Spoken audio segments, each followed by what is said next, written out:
নমস্কাৰ, good morning. আৰু এতিয়া টাইম হ'ল 11টা আৰু গোৱাত আজি আমাৰ তৃতীয় দিন, থাৰ্ড ডে। আৰু আজি আমি নৰ্থ গোৱাত আছিলোঁ। নৰ্থ গোৱাৰ পৰা আমি আজি হোটেল চেক আউট কৰিলোঁ। এতিয়া আমি আজি যাম চাউথ গোৱা। আৰু চাউথ গোৱা যোৱাৰ আগতে আমাৰ কেইটামান লোকেশ্যন এতিয়াও বাকী থাকিলে, সেইকেইটা আজি চাই যাম। আৰু আমাৰ এতিয়া মেইন এটা লোকেশ্যন বাকী থাকিলে, যিটো গোৱাৰ ফেমাছ হয়, আৰু সেইটো হ'ল বাঘা বীচ। আৰু এতিয়া আমি গৈ আছোঁ তালৈকে। এইখন হ'ল কেলেংগুড মাৰ্কেট। কেলেংগুড মাৰ্কেটৰ এইখিনিত একদম মাজতে আছে এই হোৱাইট কালাৰৰ চাৰ্চটো। তাৰপিছতে এতিয়া আপোনালোকক দেখুৱাইছোঁ, চাওক এতিয়া 11টা বজাত এই মানুহজনে মৰ্ণিং ৱাক কৰি আছে। আৰু চাইডে চাইডে মানুহখিনি দেখিছে যে এইখিনি টুৰিষ্ট হয়। এইখিনি গোটেই মানুহখিনি গৈ আছে কেলেংগুড বীচলৈ।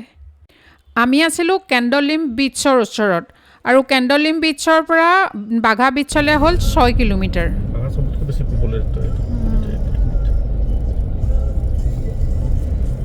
বাঘা বীচ পাবলৈ হ'ল। আৰু এতিয়া পাৰ্কিঙত প্ৰথমে গাড়ীখন থলোঁ। একদম ওচৰতে পাৰ্কিং আছে, পে' পাৰ্কিং। আৰু চবতকৈ ভাল কথাটো, ইয়াত পাৰ্কিং চাৰ্জ বহুত কম, 50 টকা দেখাইছে 4 ঘণ্টাৰ কাৰণে। আৰু 4 ঘণ্টাতকৈ যদি বেছি হৈ যায় তেতিয়া বেছিকৈ ল'ব। কিন্তু 4 ঘণ্টাটো ইমান গৰমত থকাৰ মানে সম্ভৱেই নহয়। প্ৰত্যেকটো ভিডিঅ'ত আপোনালোকে দেখা পাইছে, মই সদায় কৈ আছোঁ গৰম গৰম বুলি। তাকে ভাবিছোঁ ডিচেম্বৰত যদি ইমান গৰম হয়, বছৰৰ বাকী সময়খিনিত ভাবকচোন ইয়াৰ মানুহ কেনেকৈ থাকিব। ব'লক এতিয়া বেছি পেকপেকাই নাথাকি চিধা আপোনালোকক বাঘা বীচ চাবলৈ লৈ যাওঁ। আৰু এনেকৈ কাপোৰৰ দোকান দেখিছে নাই? গোৱাত আহিলে আপুনি কাপোৰ, এনেকুৱা কাপোৰ মানে চবতে পাব। যিমানবিলাক বীচ চাবলৈ যায় চবতে পাব। গতিকে যদি কাপোৰ আপোনালোকে কিনি নানেও, মানে ইয়াত পিন্ধা কাপোৰ, সাগৰত পিন্ধা কাপোৰ, তেতিয়াহ'লে কোনো চিন্তা নাই, ইয়াতো কিনি ল'ব পাৰিব। আৰু দামবিলাকো যথেষ্ট ৰিজনেবল, খালি অকণমান বাৰ্গেনিং কৰিব লাগিব। আৰু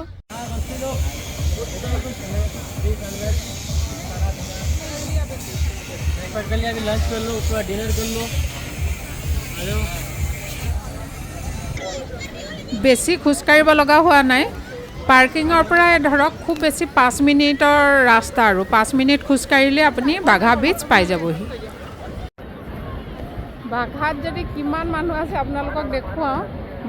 পূৰা বাঘা বীচত মানুহ ভৰি আছে, দেখিছে নাই? যেনিয়ে চাই তেনিয়েই মানুহ, পূৰা চব মানুহ এনজয় কৰাত ব্যস্ত হৈ আছে। ইয়াত আহিলে আপুনি কায়াকিং কৰোঁ বুলি ক'লেও কৰিব পাৰিব। এয়া দেখিছে নাই, এইখিনিত কায়াকিং কৰি আছে। আৰু যদি আপুনি কায়াকিং কৰিবলৈ ইচ্ছা কৰে, তেতিয়াহ'লে আপুনি ধৰক 500 টকাৰ পৰা প্ৰায় 800 টকা, 1000 টকালৈকে দিব লাগিব।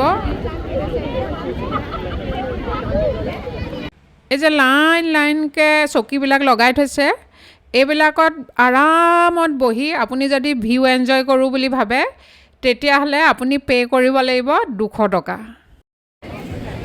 এইটো হ'ল টিকেট কাউণ্টাৰ। ইয়াত বাঘা বীচত কি কি ৱাটাৰ এক্টিভিটি কৰিব পাৰি ইয়াত লিখা আছে, আৰু কোনটো ৱাটাৰ এক্টিভিটিত কিমান টকাকৈ আপুনি দিব লাগিব সেয়াও কাউণ্টাৰত লিখাই আছে। এয়া চাওক, বৰ্ডত লিখা আছে, মই আপোনালোকক দেখুৱাইছোঁ। আপোনালোকে যিটো এক্টিভিটি কৰিম বুলি ভাবিছে বাঘা বীচত সেইটো এক্টিভিটি কৰিব পাৰিব।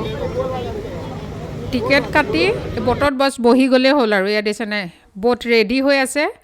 আনফালে এয়া চাওক, বাঘা বীচত মানে সাগৰত বহুতখিনি ব'টিং কৰিয়ে আছে বহু লোকে। আৰু এইফালে এইটো এটা ফেমিলি একদম মাজত গৈ পেলানি পূৰা এনজয় কৰি আছে।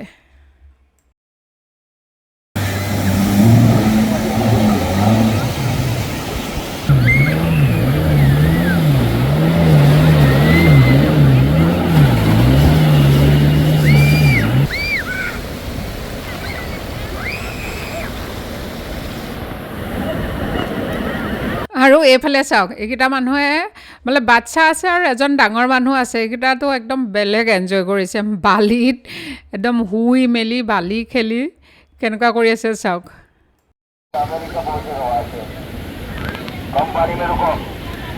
চি বিচ চাবলৈ আহি বহু লোকে এক্সাইটমেণ্টত গা ধুই সাগৰৰ বহুত ভিতৰলৈকে সোমাই গুচি যায়। ফলত যিকোনো এক্সিডেণ্ট হোৱাৰ বহুতেই চান্স থাকে। সেইকাৰণে আপোনালোকে হয়তো দেখি পাইছে দূৰত এখন জীপ গাড়ী ৰখি আছে আৰু তেওঁলোকে তাৰে পৰা বাৰে বাৰে এনাউন্স কৰি আছে যাতে কোনো মানুহ গা ধুই পেলানি সাগৰৰ বেছি ভিতৰলৈ গুচি নাযায়। আৰু এইফালে এইকেইজনে কি কৰিছে চাওক, বয়সস্থ মানুহ কিন্তু চবতকৈ মোৰ মতে এওঁলোকেহে বেছি মস্তি কৰিছে যেন লাগিছে। লগৰে এজনক একদম বালি দি পুতি আছে আৰু সেইজনেও একদম পূৰা বালিত মস্ত হৈ পেলানি সোমাই আছে চাওকচোন। বাঘা বিচৰো কিনাৰে কিনাৰে এনেকুৱা বহুতবিলাক ৰেষ্টুৰেণ্ট আছে। যদি আপোনালোকে ইয়াত লাঞ্চ কৰোঁ বুলি ভাবে, লাঞ্চ কৰি পেলানি দিনটো বাঘা বিচতে আপোনালোকে কটাব পাৰে।